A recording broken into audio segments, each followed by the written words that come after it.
Hi, Booktube. It's Gina. Happy Thursday.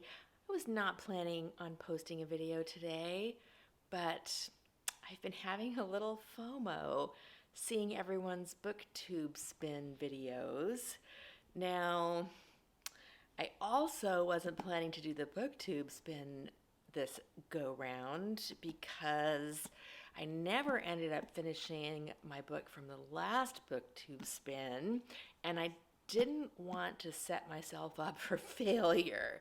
However, since this round is going through the end of March, and if you don't know what the Booktube Spin is, I will link the announcement video down below. It's Rick McDonnell. You pick 20 books and he spins a wheel, and whichever number or two are selected are the books that you read. And so I do plan to participate in middle grade March this year. And since the Booktube Spin goes through March, you can read these two books through March, I thought this might be a perfect opportunity to let the spin pick a couple of my middle grade March books, because I have a big pile of middle grade books that have been looking at me waiting for March, and I didn't know which ones I was going to read, but this will help me pick two from my list. So the first stack I'll show you is rereads, books that I've read in the past. Some of them not for a long, long time. And then the next stack is books that I have not yet read. So let's jump right in. Book number one is Pollyanna. This is my reread pile, so these 8 are rereads. Isn't that just an adorable cover? This is Pollyanna, the Glad Book by Eleanor H. Porter, and I have not read this since I was a very young child, so I kind of hope that this one wins because I do really want to reread this. I am not sure if this was abridged. I think these books were very short to start with. This is one of those Grosset and Dunlap reprints. Number 2 is one of my favorites, Alice's Adventures in Wonderland. It's sort of hard to see this cover, sorry about that. By Lewis Carroll. This would also be a reread for me. Number 3 is The Wind and the Willows, which is one of my all-time favorite books. This is by Kenneth Graham. Look at this fun little signet paperback edition. And I've been wanting to actually reread this. I reread it every couple of years at least, and I think March would be a wonderful time for a reread of this little beauty.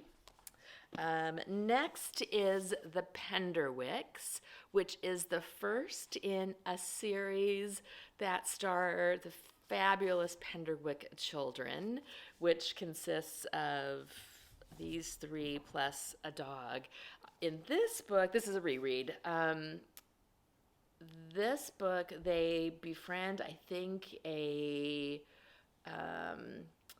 neighbor kid, Jeffrey, who his mother doesn't really like the Penderwicks. And actually, it's 4.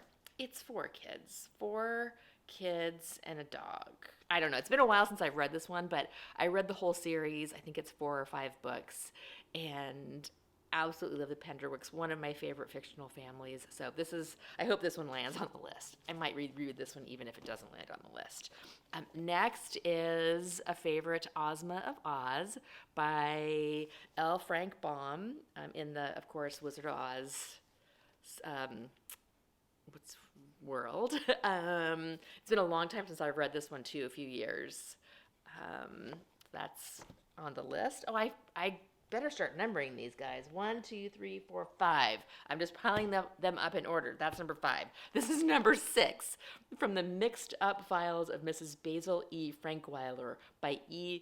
L. Konigsberg. One of my other all-time favorite middle grade books. This one, the back says, when Claudia decided to run away, she planned very carefully. She would be gone just long enough to teach her parents a lesson in Claudia appreciation, and she would live in comfort at the Metropolitan Museum of Art. She invited her brother, Jamie, to go too, mostly because he was a miser and would have money. And this is a wonderful, wonderful book. I absolutely love it. Number 7 is Charlotte's Web by E.B. White. This is another one that I have not reread for a long, long time. This is a beautiful story. There's the spider web. So this is definitely on the list. Let's see, I'm 1, 2, 3, 4, 5, 6, 7. Number 8 is Matilda by Roald Dahl. One of my favorites. I love Matilda. This is about a bookish little girl who also has some magical powers and lives with terrible, terrible parents. Okay, number 9 is, and this is from my pile that I have not yet read. So this is The Graveyard Book by Neil Gaiman. All of these are ones I've bought that I've been wanting to read for ages, and you know how it goes. They just kind of sit in the pile and look at you and hope you will pick them up. So this, I love Neil Gaiman. He is just a wonderful person. So this is number 9. And number 10 is another by E.L. Konigsberg, which I just bought. I can't remember if I bought this at the thrift store. I found it used. I hauled it just recently. This is called Jennifer Hecate. I couldn't read the title then either. Macbeth, William McKinley, and me, Elizabeth. So one of my favorite authors. Don't know anything about this one. I bought it because I know the author, or I love the author's book. Okay, so that is 1, 2, 3, 4, 5, 6, 7, 8, 9. Okay, that's 10. Number 11 is Peter Pan and Peter Pan in Kensington Gardens by J.M. Barrie. I will read both of these if this book, number 11, if this book wins. Look at that cover. Isn't that cute? Number 12 is The Expeditions by S.S. Taylor, illustrated by Catherine Roy. I don't remember anything about this book, but someone must have recommended it to me. But I've owned this one for a long time and have not yet read it. The back says, computers have failed, electricity is extinct, and the race to discover new lands is underway. Sounds pretty cool to me. 12. Okay, so this is number 13, Ballet Shoes by Noel Stratfield.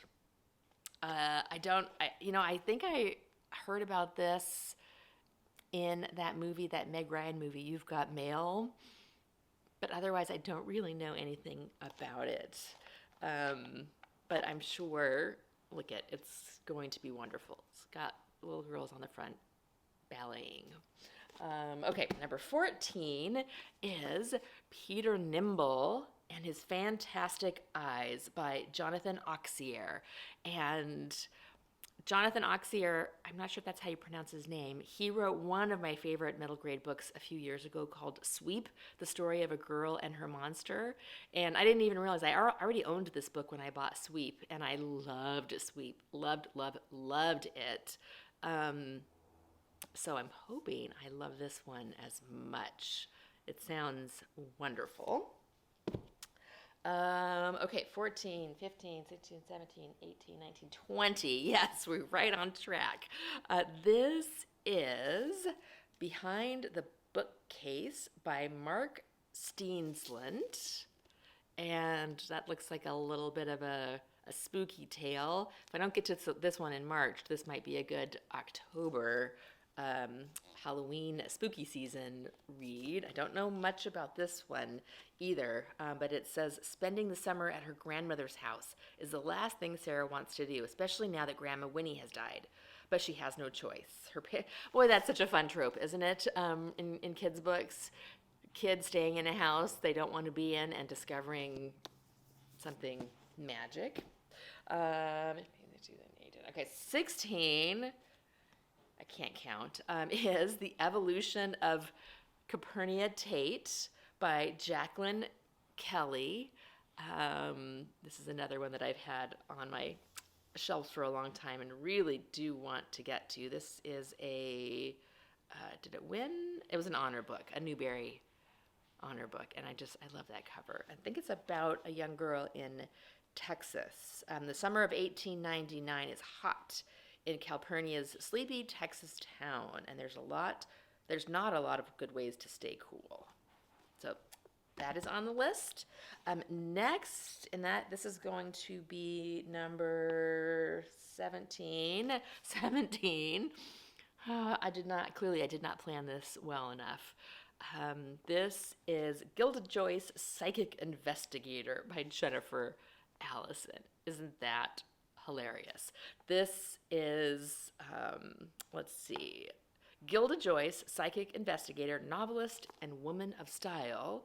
Summer plans are to develop psychic abilities, vacation with long-lost creepy relatives in San Francisco, investigate ghost-haunting creepy relatives' Victorian mansion, same trope, and it's got a packing list: Dad's typewriter, Ouija board, just in case, the Master Psychic's Handbook. These glasses are great for computer and for my phone. They're not so great for reading because I gotta do this. I'm hitting that age. It's not pleasant. Fishnet stockings, blonde wig, and an evening gown for seances. Doesn't that sound so cute? Number 18 is Jeremy Fink and the Meaning of Life by Wendy Mass. 4 keys, 2 friends, 1 answer. And number 19 is The Bewitching of Evelyn Jones by Phil Hicks. I just read The Haunting of Evelyn Jones, and I loved it, so I'm very excited to get to this one. I'll probably read this one in March regardless, maybe. If I don't read it in March for middle grade March, I will read it in October for Halloween, though, because these are indeed quite spooky. And then at number 20 is, this might be a smidge younger than middle grade. I can't quite tell. The font's pretty small. But this one is a French author. It's translated. And it is Nicholas and the Gang. And look at that. Nicholas and the Gang causing trouble in the school library. I love this cover. So Nicholas and the Gang is, let's see, Go Skinny and Sempe. I don't know who that is. But I love this. This looks very cute. So that is my 20 for the Booktube Spin. I'm such a goofball. I just could not participate. I was watching everybody's videos and it just got me all excited. So I thought, I'm definitely planning to read 2 middle grade books in March. So this is a good opportunity to help me decide what books I'm going to read. Anyway, I hope you are doing well. I will see you back here tomorrow for Friday Reads. Bye.